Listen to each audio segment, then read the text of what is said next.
ఉన్నదానికంటే తక్కువ భూమి చూపిస్తుందని ఒకలు, నా భూమి ఇంకొకరి పేరు మీద పట్టా అయిందని ఒకలు, ఎప్పుడో మేము కొనుక్కున్న భూములు ఇంకా పాత ఓనర్ల పేరు మీద చూపిస్తున్నాయని ఒకలు, విరాసత్ అయితలేదని తప్పుపడ్డ పేర్లు మారతలేవని ఇట్లా రైతులు శీతం తిప్పలబడ్డారు. ధరణితోటి కాంగ్రెస్ సర్కారు గీ కష్టం తప్పిస్తామని మాటిచ్చింది. గా పని సుత నడుస్తుంది.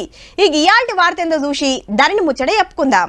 ఆదిలాబాద్ జిల్లా పిప్రిలా అనే ఊళ్ళ 20 కోట్లతోటి డెవలప్మెంట్ పనులకు భూమి పూజ చేసిండు చిన్న సీఎం బట్టి సారు.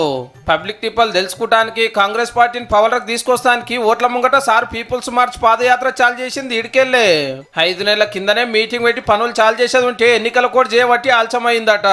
పబ్లిక్ దీవనార్థి తోటి కాంగ్రెస్ సర్కారు వచ్చింది. ఇచ్చిన హామీలన్నీ ఒక్కొక్కటి అమలు చేస్తున్నాము అనుకొచ్చిండు. జల్దీగానే నియోజకవర్గానికి 3,500 ఇందిరమ్మ ఇండ్లు ఇచ్చే కార్యం చాలు చేస్తారట.